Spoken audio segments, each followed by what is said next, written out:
Myron, bom sábado, seja bem-vindo, viu? Muito bom sábado, seja bem-vindo a você que está nos assistindo agora aqui na live da Escola Sabatina.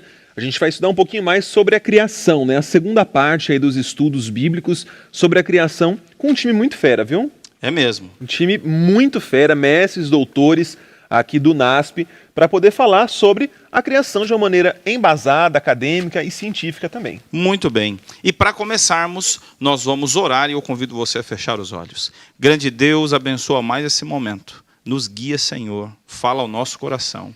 Em nome de Jesus. Amém. Amém. Salmo 19 começa dizendo: os céus proclamam a glória de Deus e o firmamento as obras de suas mãos. A criação fala do nosso Deus. A criação, ela vai proclamar, ela vai testemunhar do nosso Deus. Não é isso, Myron, que a gente pode esperar do estudo que aconteceu essa semana? Sim, se a gente quer conhecer um pouquinho mais, entender um pouquinho mais sobre quem criou a natureza, a gente precisa automaticamente observar a sua criação. A gente não tem como conhecer o seu criador, o criador de algo, se a gente não conhece os seus produtos, as suas criações, os seus resultados. E para falar um pouquinho mais sobre criação, a melhor maneira é observar os céus, a natureza, os animais, todos os ecossistemas, e, enfim, a Terra como um todo, porque essa é a grande criação divina. Muito bem. E para falar um pouquinho sobre esse contraste que existe, porque nós acreditamos que em Gênesis estão as bases, mas o paganismo também vai trazer alguns relatos. Eu quero convidar aqui o pastor Antônio Gonçalves para falar um pouquinho para a gente sobre essas versões alternativas entre Gênesis e o paganismo. Pastor Antônio Gonçalves, seja muito bem-vindo, que Deus abençoe muito o senhor. O que o senhor pode nos dizer sobre essa diferença, o Gênesis e o paganismo? Só uma coisinha, antes eu queria apresentar o pastor Antônio Gonçalves. Ele é doutorando em teologia, tá certo? Já fez várias conferências e palestras, inclusive sobre essa temática, né, em regiões do Brasil e também no exterior. E ele atualmente trabalha ali na região sul da capital paulista. Pastor Antônio, como é que, em meio ao cristianismo, em meio à criação, em meio às bases bíblicas, o que a criação fala, o que muitas vezes o paganismo também acaba rebatendo? Bom dia a todos. Na verdade, assim, o paganismo ele começou com Lúcifer, né? Se pararam para pensar, Lúcifer foi o primeiro ser criado que quis adoração, né? E isso foi lá no céu, quando ele começou a fazer fofoca no céu. Então, note que isso foi transferido para o ser humano. Então, a partir do pecado de Adão e Eva, segundo o relato bíblico, Deus nunca mais foi visto por ninguém em glória e majestade. E por essa razão, muitos dizem que não creem em Deus porque não vê Deus. Mas Deus, ele se revela. Deus se revela de duas maneiras, de maneira geral e de maneira especial. De maneira geral, Deus se revela através da consciência e da natureza. E de maneira especial, Deus se revela através da Bíblia, da pessoa de Jesus e da pessoa do Espírito Santo. E mesmo que uma pessoa falar assim, eu não creio na Bíblia, não creio em Jesus, não creio no Espírito Santo, ainda assim tem motivo de sobra para crer que Deus existe. Por quê? Porque Deus se revela também através da criação, da natureza. E Gênesis fala exatamente disso, né, de Deus como Criador. E quando a Bíblia apresenta Deus como Criador, o hebraico usa a palavrinha bará, que significa que Deus criou tudo a partir do nada. Então aí está a grande diferença, né? Tudo que Deus criou foi a partir do nada, sem matéria pré-existente. Como a Bíblia diz, só pelo poder da sua palavra. E o homem, ele então fez de modo especial, de matéria pré-existente, né? Então veja que o ser humano busca sempre algo para poder adorar, mas ele quer adorar aquilo que ele vê. Então aí está a questão do paganismo, né? Que não é novo, é antigo. E se formos, acho que cada um aí recebeu um dia para comentar, não sei se a gente pode ficar entrando para lá e para cá. Fica à vontade. No relato aí, né? Mas você vê, por exemplo, essa epopeia de Atrahasis, né? Então você vê aqui um relato assim interessante que criaram, que os deuses, né, estavam atarefados e uma carga muito elevada, então resolveram criar o homem. E aí matou um deus, misturou o sangue dele com o barro, e fez o homem para poder aliviar a carga dos deuses. Então, isso aqui vai totalmente contrário ao relato bíblico. Por quê? Porque Deus criou o homem, né? A Bíblia diz que Deus criou o homem do pó da terra. Mas aqui diz que Deus criou o homem com um propósito nobre. Você vê que Deus criou o mundo, a organização do mundo aqui, condições de vida na terra, em 6 dias. No 7º dia não criou mais nada. E o ser humano foi o último a ser criado. Então Adão e Eva foram criados no 6º dia da criação. E o ser humano foi o único que recebeu de Deus livre arbítrio, razão, raciocínio, consciência e capacidade para dominar e cuidar de tudo que Deus havia criado. Então isso bate completamente contrário ao relato do paganismo. E Deus colocou o homem no jardim do Éden. E você percebe que Deus então fez o homem não para aliviar a carga dele, não é? Ou, como diz dos deuses. Então não tem nada que ver uma coisa com outra aqui, segundo o relato bíblico. Mas você percebe que o paganismo é uma nota dissonante do criacionismo. Quando você começa a ler esses relatos aí, você percebe que a criação de Deus é uma realidade, mas com o passar do tempo, houve distorção, e aí se perdeu, e se criou fantasia, e se criou aí esse misticismo em cima de um relato real, que Deus existe, e ele não só existe como ele criou, né? E é o doador da vida. Quando a gente fala em paganismo, a gente está querendo falar em quê? É o contrário do criacionismo? O contrário do criacionismo não é o evolucionismo? O que significa essa expressão paganismo? Na verdade, assim, o pagão seria, resumidamente, aquele que adora a criatura em lugar do Criador. Né? E aí você pode até misturar um pouquinho também com o evolucionismo, né? Porque, na verdade, não existe ateu. O ser humano sempre crê em alguma coisa. E essa alguma coisa que ele crê é o coração em busca de Deus.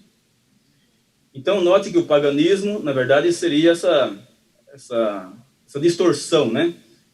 Onde a criatura passa a ser o Deus, de alguma forma. Então, foi deixado de lado o Criador. Então, seria isso, basicamente. Uhum.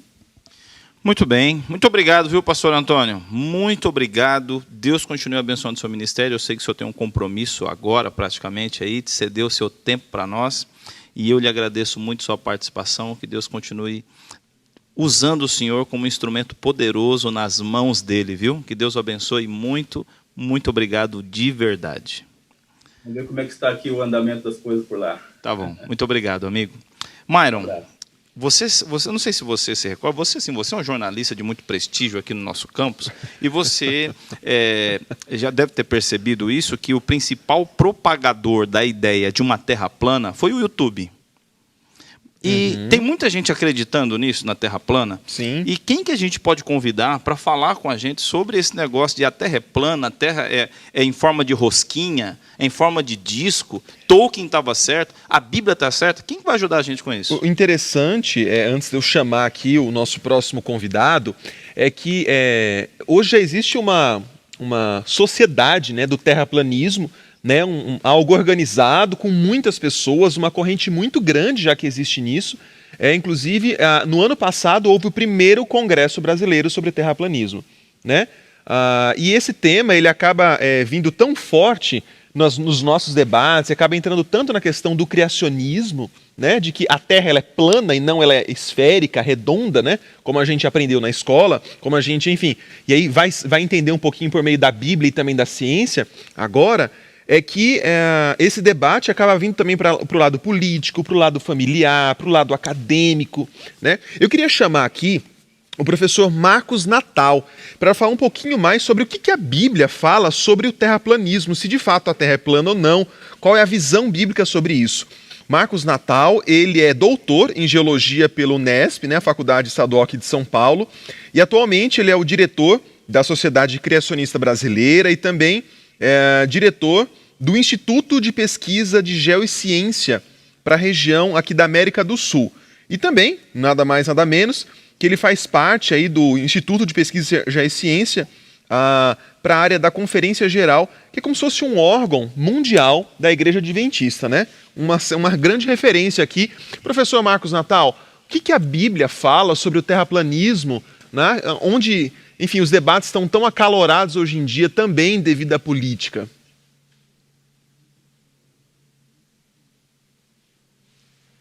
Bom dia. Eu acho que é bom dia ainda, né? Nós já estamos quase no meio-dia. Bom dia. Um feliz sábado para vocês e externar minha alegria de poder estar com vocês, um grupo de intelectuais aí, pessoas escolhidas, para a gente discutir esse tema tão interessante da lição dessa semana. E que está em domingo, está essa questão da Terra plana, né? Olha, a gente fica pensando, né? Era inconcebível alguém no século passado, né, imaginar que no século XXI a gente estava discutindo Terra plana. Isso aí, eu não consigo imaginar alguém pensando nisso, né? A ciência tem avançado tanto, a saltos tão largos, e nós estamos discutindo Terra plana. E o pior disso, como você mencionou, é o forte viés ideológico, né, que tem comandado essas discussões.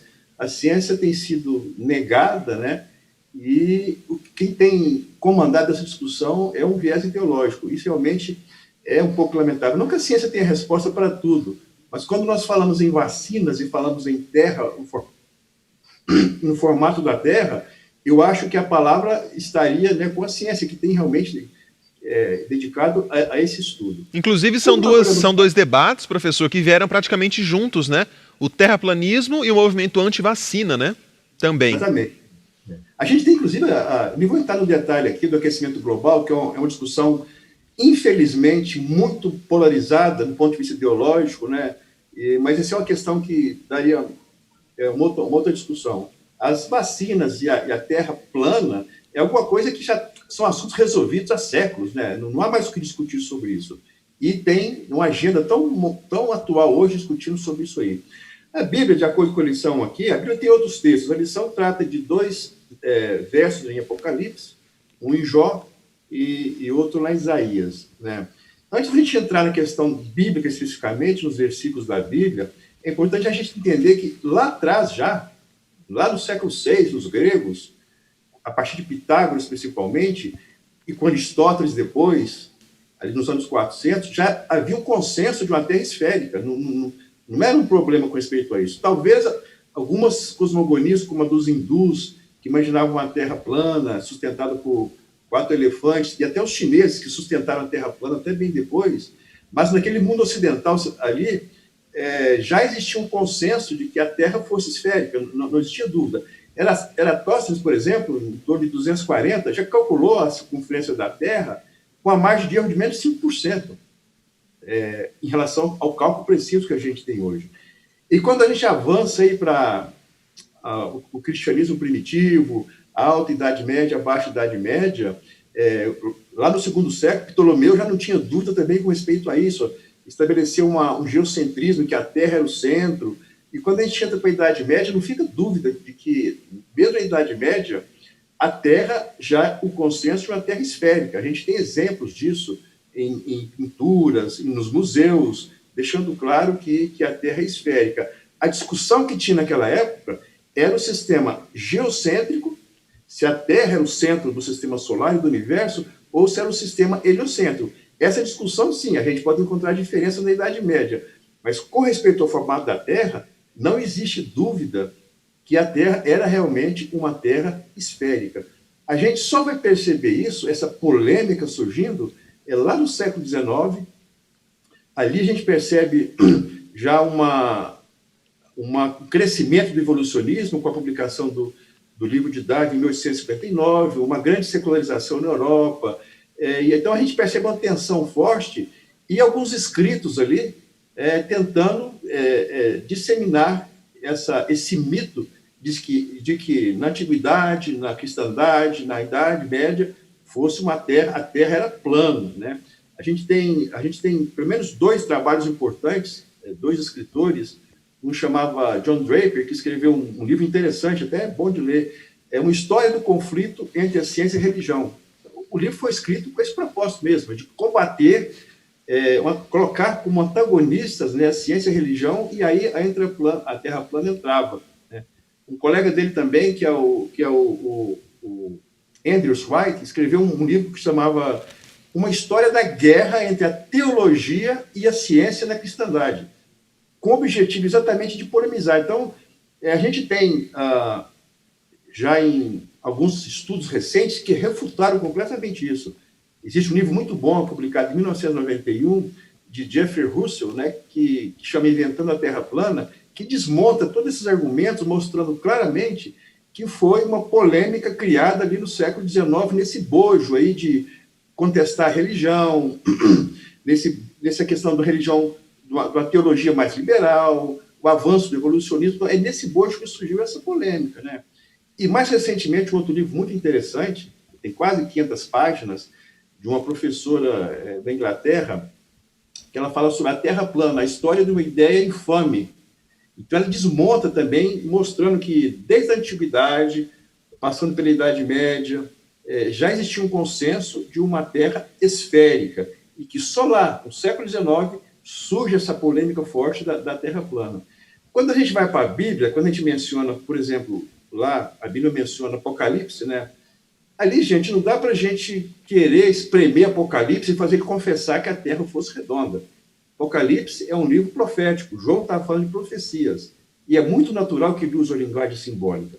Então, querer enxergar ali, quando ele fala nos 4 cantos da Terra, Satanás sai para tentar as nações nos 4 cantos da Terra, isso é uma linguagem simbólica, não tem como, a partir daí, querer confessar que a Bíblia está dizendo que a Terra fosse nem plana nem esférica.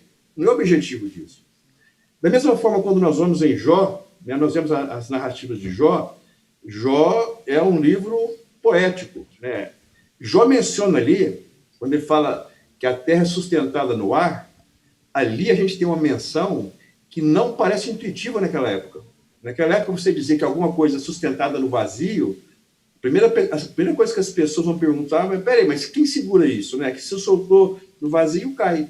Então, a gente tem uma referência importante aí de um relato, já, assim, não digo que proposital, mas bem fundamentado, já prevendo que a ciência ia descobrir agora, que a Terra está no ar, sustentada, no vazio.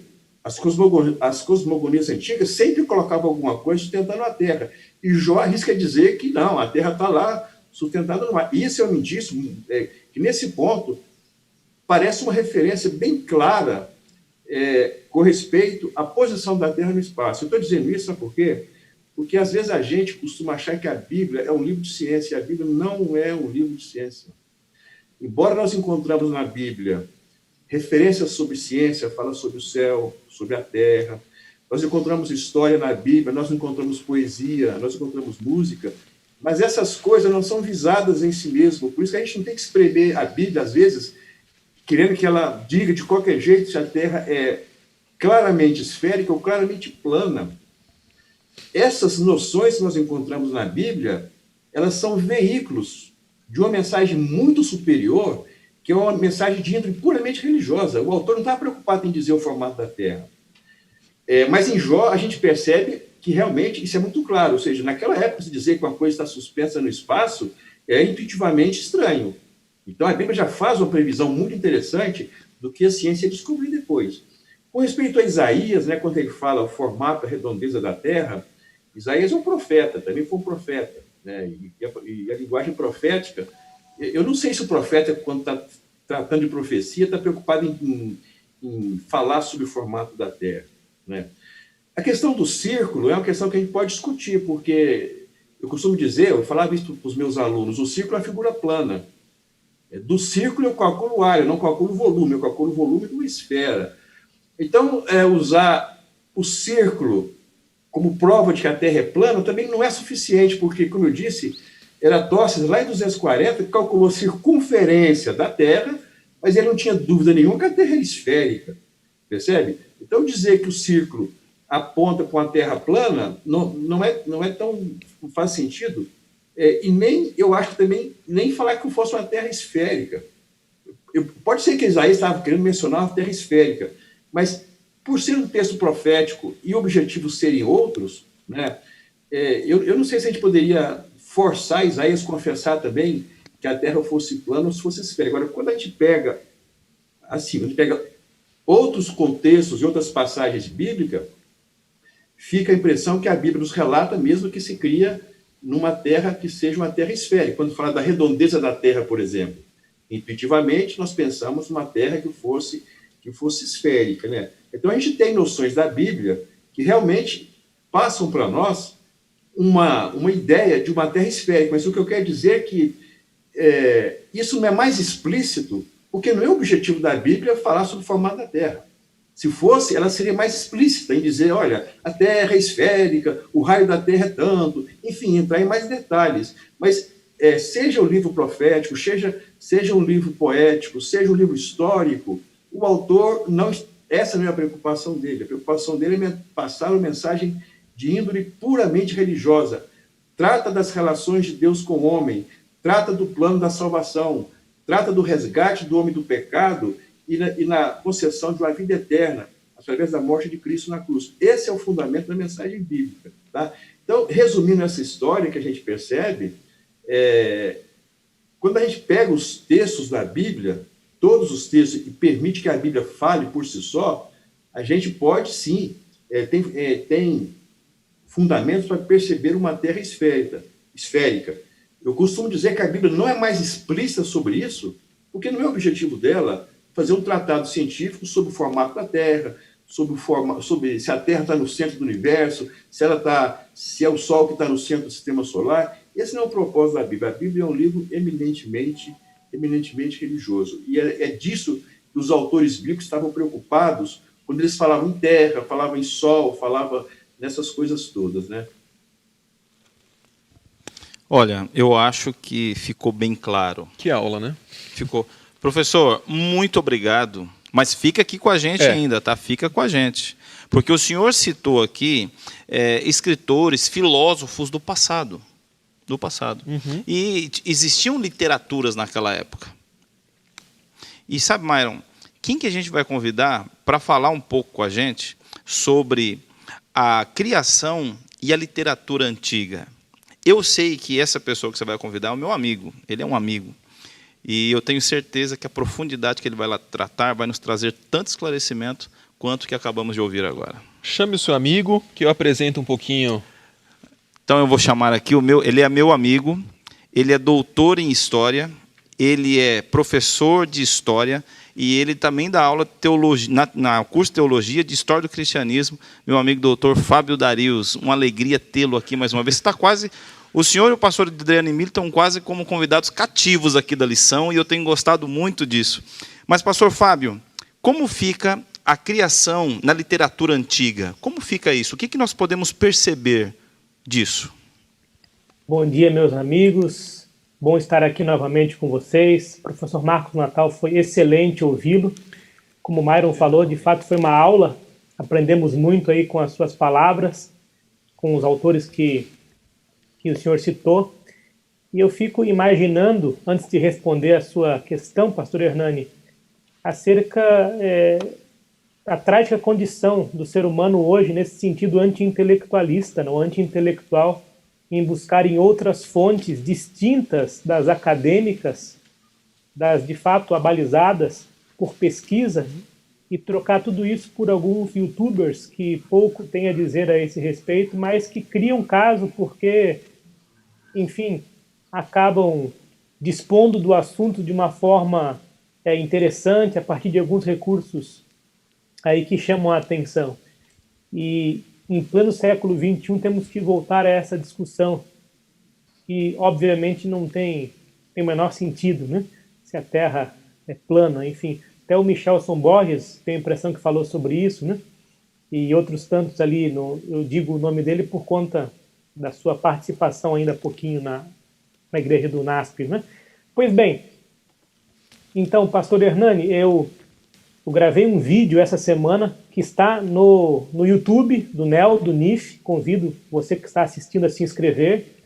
Basicamente, o Dr. Adriano Emílio, o Dr. Marcos Natal, o Francis Lê, eu, outros também, cada um gravou um videozinho ali, falando sobre cada parte da lição, e nessa parte especificamente que fala da literatura antiga, eu comentei sobre vários mitos de criação da antiguidade.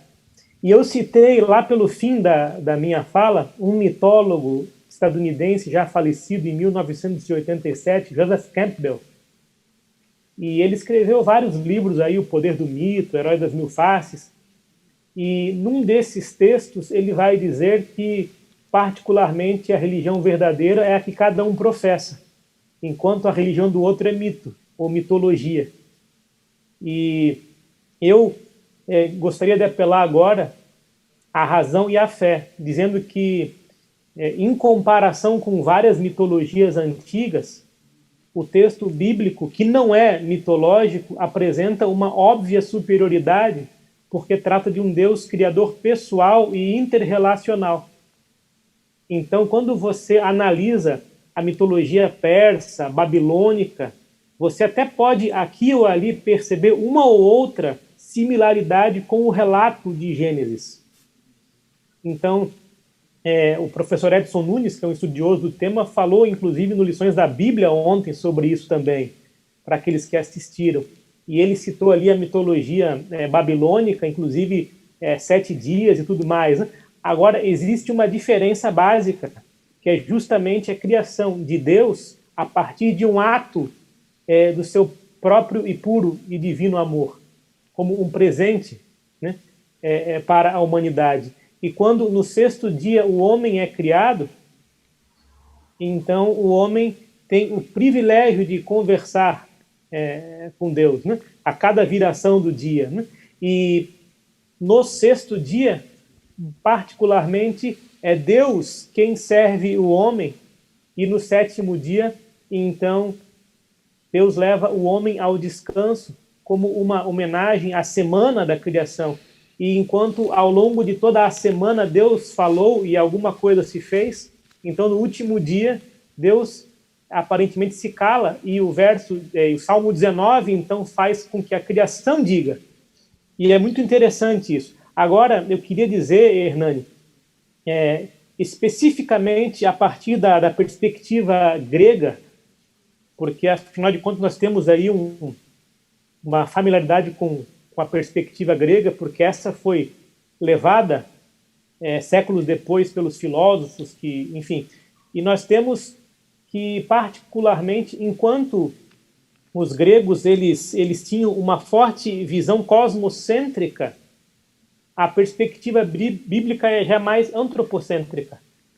Enquanto a visão cosmocêntrica coloca homem e cosmos nunca em uma situação antagônica, sempre estritamente conjugados, e Platão, inclusive, via o cosmos como um elemento vivo, e, portanto, o ser humano não estava no centro do carinho, do amor dos deuses, nós podemos entender, então, a criação bíblica como superior a outros relatos de criação, ao colocar de forma privilegiada o ser humano, fruto desse amor de Deus. Então, de fato, nós podemos ler, por exemplo, no Salmo 8, alguma coisa aqui que eu estou dizendo. Quando vejo o céu, obras das tuas mãos, a lua e as estrelas que fixaste, que é um mortal para que dele te lembres, ou para que dele te lembrares, né? E um filho de Adão que venha a visitá-los. E o fizeste pouco menos do que um Deus. Então aqui a gente vê nesse relato uma premissa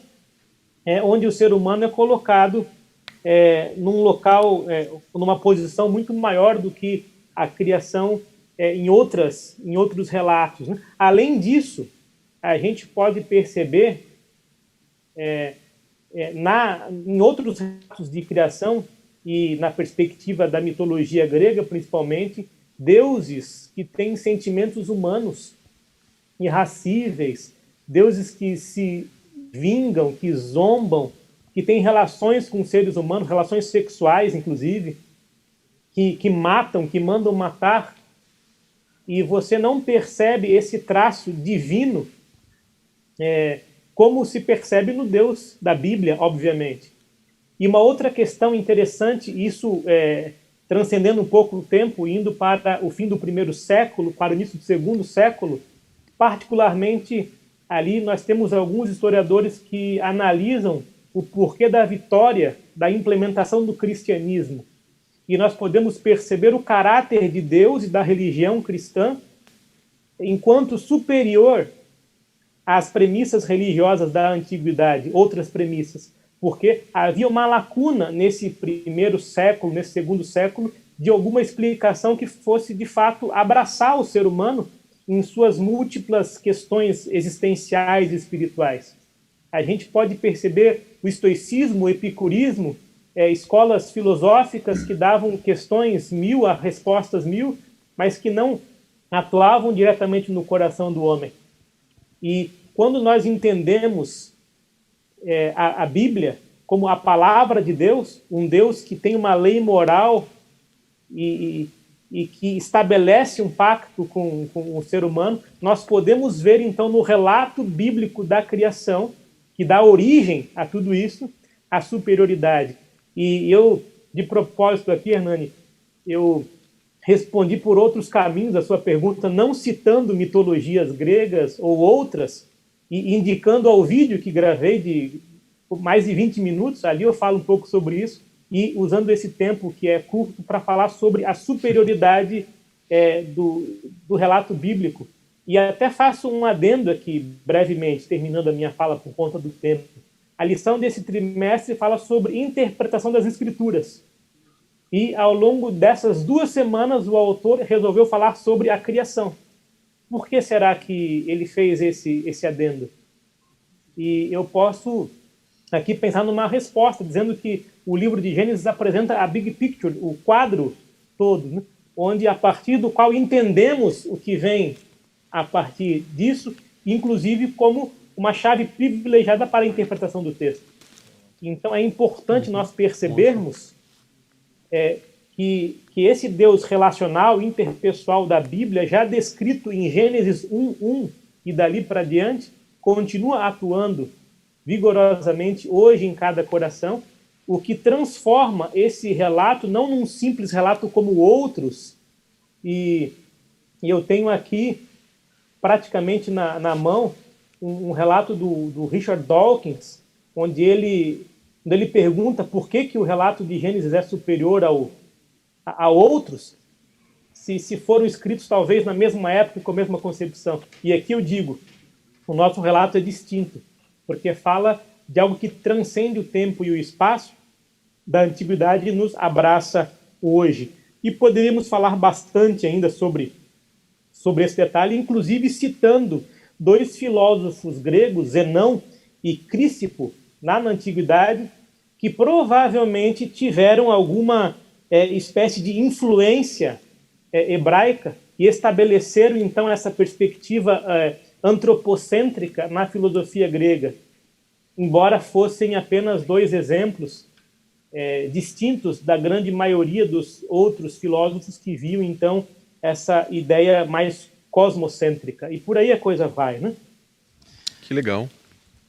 Muito bem, né? Só hoje, só aulas Só tops. aula, né? Assim como semana passada. Sim. Assim como nas outras semanas, só os melhores com a gente aqui. O Fábio Darius, ele é doutor em teologia pela Escola Superior de Teologia de São Leopoldo, no Rio Grande do Sul.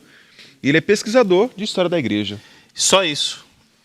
Só isso. O homem é uma máquina. E deixa eu aproveitar e perguntar aqui para vocês, antes de passar a palavra ao meu amigo, pastor Adriano Mille, o socorro bem presente quando a gente precisa de ajuda, o pastor Adriano Mille sempre atende.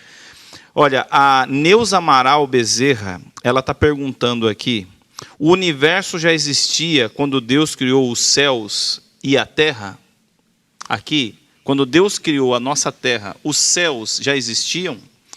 Por que o universo não tem fim? É a pergunta que ela está fazendo. Boa pergunta, Neuza. Obrigado. A gente joga para vocês essa pergunta agora. Professor Fábio Darius quer responder? Algum outro? 2 coisas aí que ela falou que são importantes. Primeira coisa, a primeira parte da pergunta que ela fez foi sobre se o universo já existia quando Deus criou, não é isso? Isso. Tá. A gente tem 4 possibilidades para entender isso aí. Todas elas são plausíveis, tá? A primeira é imaginar que no princípio Deus criou tudo. Ou seja, ele criou o universo, a terra. Quando ele fala no princípio, os céus e a terra ali seria tudo, inclusive as estrelas, o sol, os cometas, a galáxia, e aí dá sequência nos dias da criação. Essa é a primeira possibilidade. A segunda possibilidade é que ali seria um universo antigo e uma terra nova. Ou seja, aquele relato do Gênesis ele já parte do princípio que o universo já existia, e que Deus veio aqui na Terra e remodelou a Terra, que estava sem forma e vazia, com um propósito que seria colocar o homem. Então ele ajeitou a Terra, criou a Terra. Então tinha um universo antigo, já criado por Deus, e ele vem aqui e cria a Terra. Nesse caso aí, no princípio, quando fala céus e terra, eu estou referindo à terra nossa aqui. Tá? E essas duas possibilidades eu posso pensar como se Deus tivesse criado criado uma terra, quando fala assim, céu e terra, seja a terra antiga, não está mencionando o universo, fala, no princípio criou Deus os céus e a terra, ele está se referindo somente a uma terra física, ou seja, a intenção do relato seria tratar somente desse universo nosso, que seria a terra e alguma coisa que está aqui em volta da terra, tá? E outra possibilidade seria imaginar que quando Deus fala do princípio criou Deus os céus e a terra, ele teria criado o universo separado, tá? E criou a terra aqui, ou seja, o universo já existia e a terra está aqui já para a semana da criação. Então, assim, nenhuma delas aí a gente entra em conflito com o universo antigo, que quando a Bíblia diz no princípio, a Bíblia estabelece um start, um começo, mas ela não está dizendo quando é que foi esse princípio. Pode ser até que esse princípio seja o que a ciência diga em torno de 13,5 bilhões de anos. Tá? O certo é que, se nós colocarmos esse intervalo aí entre Gênesis 1 e 2, ou seja, no princípio criou Deus os céus e a terra, lá estaria criado, inclusive, o sol, a lua e as estrelas. E Deus vem aqui na terra, tá? Que estava sem forma e vazia, ajusta ela. Ela seria um Netuno hoje, um Marte, alguma coisa assim. Ele vem aqui e ajusta ela para que ela possa receber vida. Tá? Então, depende da leitura que eu faço. Se eu chamo céu e terra, só terra, e o sistema solar, ou se eu chamo céu e terra, se eu considero o universo como um todo, né? Agora, se o universo toda vida existiu, nem os físicos respondem essa pergunta, né? Quando foi a descoberta do Big Bang lá, a ideia, isso agradou muito a nós criacionistas, foi que o universo tem um começo, que teria sido a grande explosão, né? Um consenso hoje a ideia do universo ter um início, ou seja, o Big Bang teria sido o início de tudo. Mas hoje já se discute se não houve outros Big Bangs, se esse Big Bang não tem um Big Crunch depois, ou seja, expande, depois contrai, expande de novo, ou seja, eu tenho vários Big Bangs, e até a ideia dos universos paralelos, que está muito sendo discutido hoje. Então, a ciência não tem uma resposta final para isso, se o universo é infinito ou se ele é realmente finito. Olha, eu tenho mais uma... Obrigado, viu, professor? Eu tenho mais uma pergunta aqui, e eu vou jogar essa bola aqui para o pastor Adriano Emílio, que ele já pode entrar no tema dele. Ok. Pastor Adriano Emílio, mais uma vez, obrigado por ser um socorro bem presente nas necessidades aqui da igreja, e também em particulares. A pergunta vem da Mariana, de Londres. Uau. Ok? Se Deus nos criou perfeitos, por que a imperfeição entra na história da nossa vida? Bom dia a todos. Eu vou tentar ser breve com perguntas tão complexas, né? Na medida que a gente entende a criação desse mundo, a gente percebe que Deus não criou uma máquina para funcionar do jeito que ele gostaria que funcionasse, e ao permitir liberdade para essa estrutura humana, ele acaba criando a brecha da possibilidade da imperfeição. Então a gente tem essa questão aí intrinsecamente ligada à questão da liberdade dada. Vai ter outros intérpretes que vão achar que Deus ele criou do jeito que criou e queria que realmente acontecessem as coisas que aconteceram. Esse seria um Deus mais determinista, predestinário, digamos assim, né? Mas nós cremos que há um grande conflito e Deus permitiu que esse conflito existisse para que as criaturas fossem livres, porque a liberdade na teologia bíblica é muito importante para a correta adoração a Deus e o amor a Ele. Sem o elemento da liberdade, nós não temos a devida adoração e nem a questão do amor a Deus. Mas eu creio que tem outras questões também para a gente poder discutir, né? Da lição dessa semana.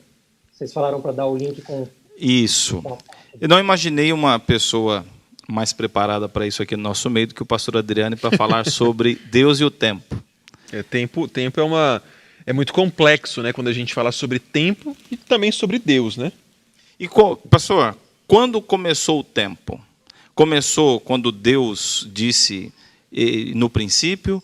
Começou a partir de Deus? Como é que funciona a relação tempo, criação, Deus? Como é que funciona isso? Vou só apresentar. O Adriane Mille, ele é doutor em teologia sistemática pela Andrews University e ele atualmente é o coordenador do curso da graduação da Faculdade de Teologia do NASP Engenheiro Coelho, né? A você que está nos assistindo, essa é a titulação do pastor Adriane Mille. Pastor, Deus e tempo. Bom, essa é uma questão que para a gente ter a tarde inteira para conversar sobre ela e não sei se a gente consegue bater o martelo, né, em todas as coisas que a gente vai colocar. Mas só para indicar que o tempo ele tem várias dimensões para serem discutidas. Uma dimensão da discussão do tempo pode ser, por exemplo, a minha percepção do tempo, que é algo que pode variar de acordo com a subjetividade, né? Para minha filhinha de 5 anos, falar que daqui 5 anos nós vamos fazer algo diferente, de alguém de 40, 50 anos falar que vai fazer algo daqui 5 anos, você vai ter uma diferença, digamos assim, psicológica na compreensão de tempo, mas também é possível falar numa dimensão mais cosmológica do tempo, onde nós trabalhamos com as estações, com os astros, com o dia, semana, meses, anos, enfim. É um elemento mais quantitativo do tempo, né? Quando a gente vai relacionar isso com Deus, a gente abre para várias complexidades também. Alguns vão colocar que Deus cria tempo quando ele cria o universo. Acho que dá para a gente poder explicar um pouco nesse viés, se a gente entender que a nossa maneira de perceber o tempo antropologicamente e medir o tempo do ponto de vista cosmológico tem a ver com elementos da nossa criação, né? da criação de Deus, melhor dizendo. O Sol, a Lua, enfim. Mas também existe um elemento de tempo que a gente não pode desprezar, que é simplesmente o transcorrer de uma história, que é falarmos de um antes e depois. E quando nós falamos, mesmo lendo no Espírito e Profecia, o início do grande conflito no céu, ele já prevê uma narrativa, uma história de antes e depois, quando Lúcifer, por exemplo, se rebela e tudo mais. Poderíamos entrar nesse ponto também para discutirmos, né? Nós somos seres históricos, Deus também tem uma história, enfim, tem uma gama de discussões que se abrem aí. Mas eu gostaria de trazer para aquilo que é discutido de fato na lição, que é o uso de Gênesis 5 e 11 também, para falar da história humana. E nós temos ali nesses 2 capítulos algo que é diferente de outros capítulos genealógicos. A própria lição vai chamar esses capítulos de cronogenealógicos. Existe uma cronologia ali, porque nesta genealogia nós temos algo que não aparece em outros capítulos da genealogia bíblica ou das genealogias bíblicas, que é a inclusão dos detalhes de tempo, né? Nós temos ali, fulano vive tanto tempo, ele gera um filho que vai transcorrer essa genealogia mais para frente, e aí ele continua vivendo mais anos, e aí existe um total também. E existe uma característica importante para essa genealogia, cronogenealogia, porque, por exemplo, Gênesis 5, ele vai começar dizendo assim, este é o livro da genealogia de Adão. Se a gente vai para o Evangelho de Mateus, capítulo 1, verso 1, a gente vai ter uma leitura bastante similar, vai dizer assim, livro da genealogia de Jesus Cristo. Então, tanto o início do capítulo 5 de Gênesis, quanto o início do livro de Mateus, eles propõem uma genealogia, mas a maneira que eles propõem é diferente, e aqui está algo muito importante para nós. Em Mateus, ele vai colocar uma genealogia simétrica, ele vai ter 14 gerações, indo de Abraão até Davi, Davi até o exílio até Cristo. Existe uma simetria muito importante nessa genealogia, e ela não vai trazer para nós elementos de tempo.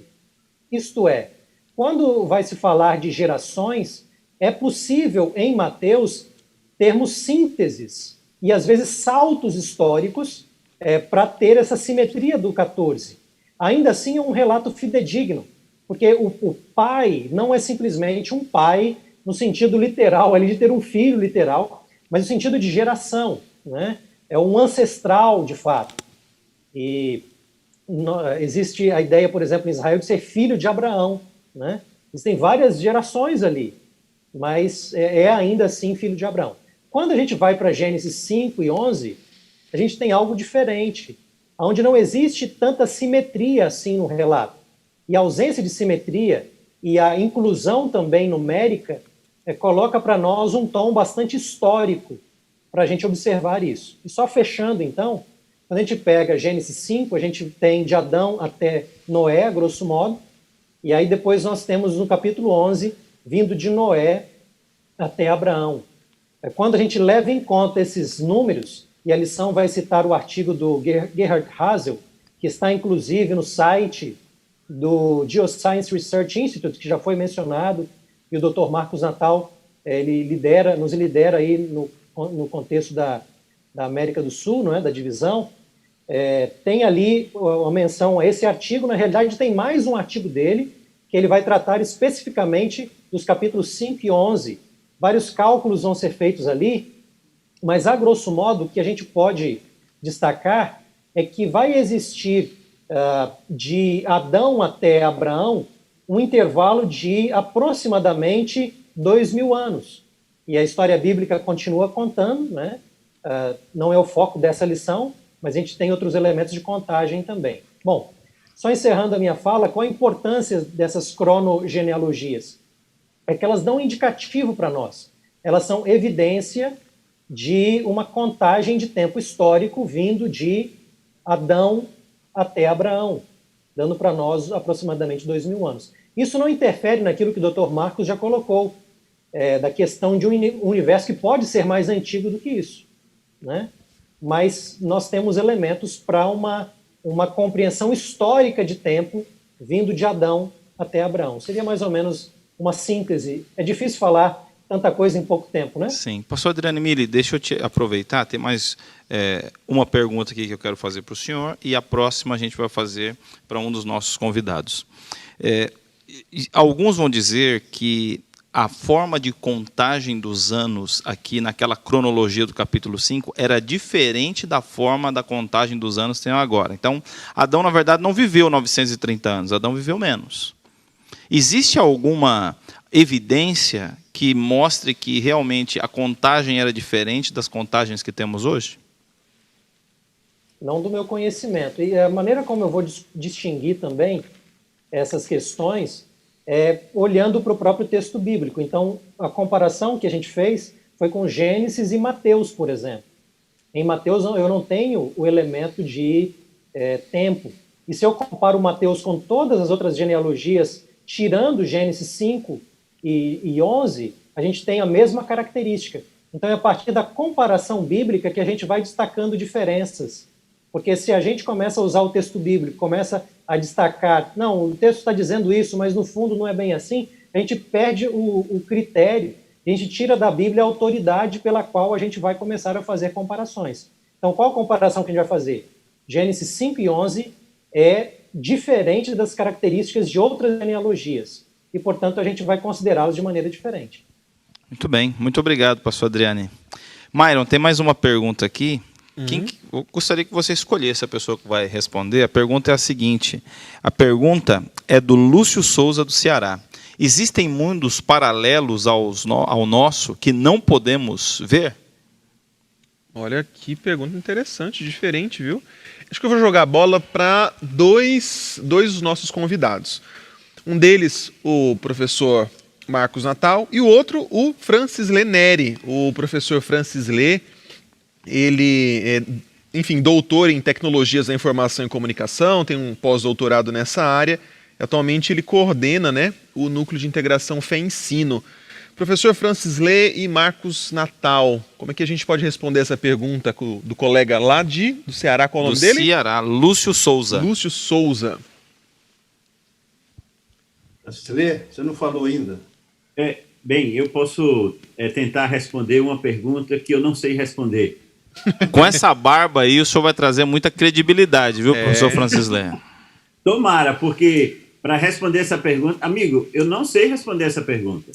Entende? Nós não temos evidência. A resposta é: nós não temos evidências de mundos paralelos, entende? Veja, a ciência se preocupa com o mundo natural, com as leis naturais. Atualmente, o buraco do ser humano pelo sobrenatural, por Deus, é tão grande que hoje em dia muitas teorias científicas beiram a metafísica. E depois dizem que nós cristãos é que somos os crentes, entende? Mas, na verdade um certo cientificismo, né? Um fideísmo, tudo isso misturado tem dado ao ser humano, que tem um senso de imaginação muito grande, algumas coisas que você precisa ter fé. Se a gente for calcular a probabilidade de encontrar evidências naturais para essas explicações, por exemplo, de mundos paralelos, é a probabilidade baixíssima. Então, nós saímos do campo da ciência, vamos para o campo da metafísica, e tudo isso dentro de um caldeirão de muito agnosticismo, de muito materialismo, e tudo isso deixa o ser humano hoje em dia como diria o Bauman, num contexto líquido, né? Não existe nada sólido, nada que se possa ter formato definido. É tudo muito líquido, muito fluido e etc. Então, a ciência, como nós estávamos falando sexta-feira passada, sábado passado, nesse mesmo debate, não é a busca da verdade, é a busca de mais verdades, com S no final. O que é verdade científica hoje não é amanhã. Ou o que é verdade científica hoje é incompleta. Amanhã chega uma nova teoria, novas evidências e torna mais completa. Então, a ciência é uma coisa maravilhosa, né? Eu tive a oportunidade, Deus me deu o privilégio de estudar no meu mestrado Química Quântica Computacional, no doutorado Didática da Química e no pós-doutoramento também. Muitos dos meus colegas também tiveram esse privilégio de estudar. Pode perguntar a qualquer um deles, tá? A não ser que seja muito... A ciência leva-nos para essa humildade. Mas você sabe tudo da sua área? Absolutamente. O sentimento é um sentimento esmagador de incompletude, de não saber das coisas. Então, a resposta ao colega do Ceará. Amigos, tem certos caminhos que as ciências não têm como caminhar. Tá? Por quê? Porque vai para além da... A ciência é uma instrumentalidade humana, feita por humanos. A ciência e a Bíblia nunca estão em contradição, porque ambas vêm de Deus, mas quem é que faz a ciência? São seres humanos, e tem todos os problemas que os seres humanos têm, sendo falhos e limitados. Ok. Falei que com essa barba aí ele ia dar uma resposta à altura para nós. Myron, o nosso próximo assunto, quem nós vamos convidar para falar do nosso próximo assunto, Myron? Olha, acho que o professor Francis Lé, ele pode fazer, então, esse encerramento, né? Ele pode amarrar a boca do saco, como dizem? Pode aí fechar o nosso assunto sobre criacionismo e a gente pode, enfim, ir para os finalmente, né? Pontos finais aqui da nossa transmissão, da nossa live. Essas 2 semanas, todo o grupo de professores e cientistas do NASP, e não só do NASP, o próprio professor Marcos Natal, que também é do NASP, embora esteja atualmente exercendo o seu importante cargo lá em Brasília, que é um privilégio para nós termos um representante do NASP lá em Brasília. Cada um de nós fizemos um comentário mais alargado, mais aprofundado no canal do NIF e do NEL, para aprofundar esse tema. Eu vou partilhar aqui. Na sexta-feira eu fiquei encarregado de fazer esse fechamento e eu vou comentar apenas 2 perguntas que existem, então, na lição de sexta-feira, tá bem? Para nós encerrarmos e indicar como foi respondido. Vocês podem depois assistir o vídeo. Primeira pergunta que aparece lá na lição de sexta-feira é: se explicações científicas sobre a realidade presente, que podem ser testadas e retestadas, tá? Testadas e retestadas, são controversas, por que as pessoas aceitam sem questionar teorias acerca de eventos que supostamente ocorreram há bilhões de anos atrás? Mais do que isso, por que aceitar sem questionar mesmo que você seja, por exemplo, um aluno de biologia, esteja no ensino médio, você acha que tudo que está no seu livro de biologia é verdadeiro?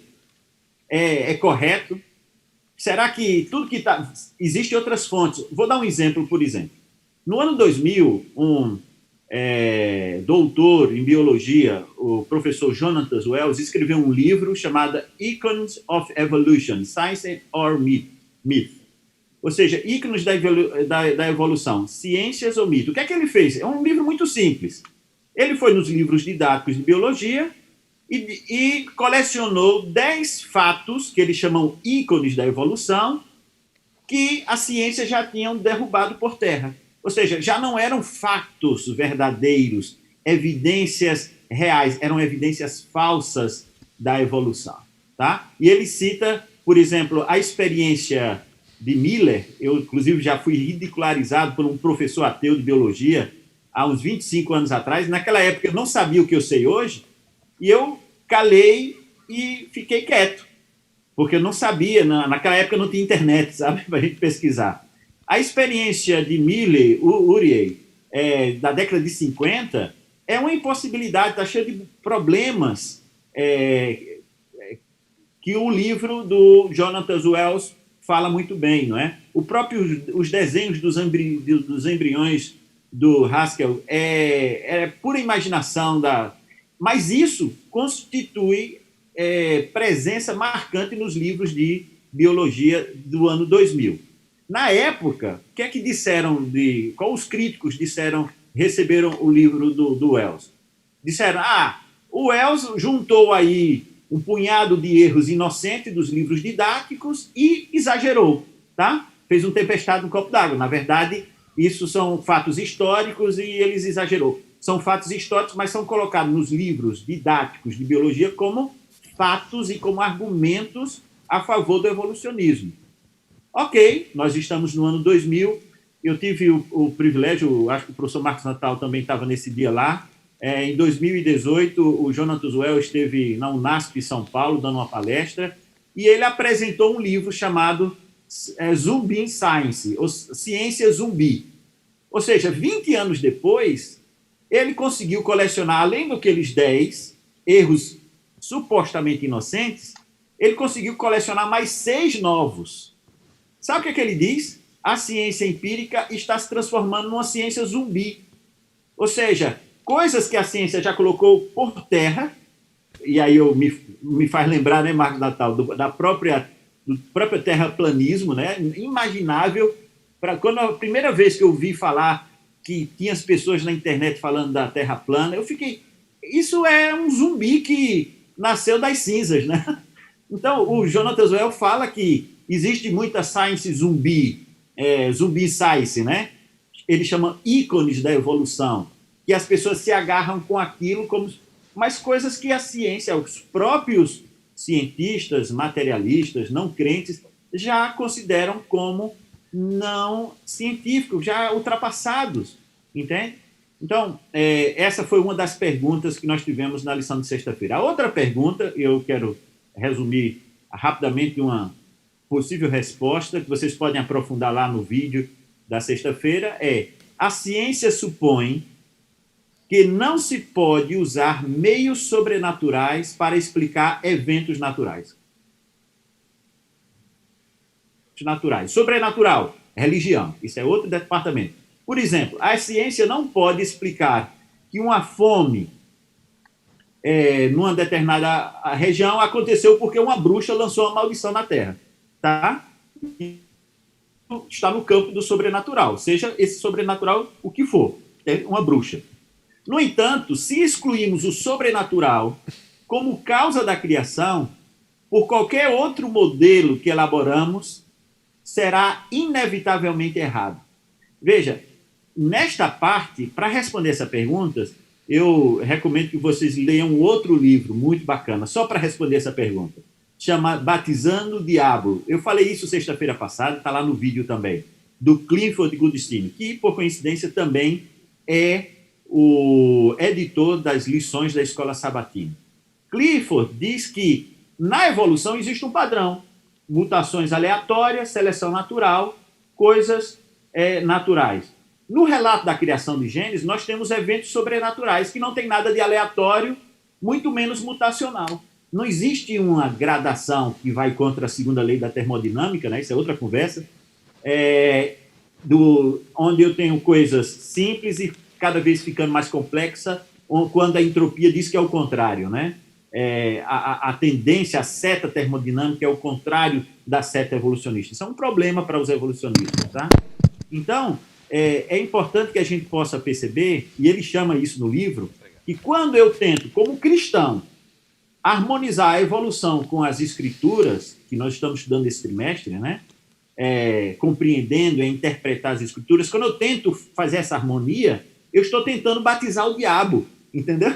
E esse é o curioso do título do livro dele. Bem, eram essas duas perguntas da lição de sexta-feira.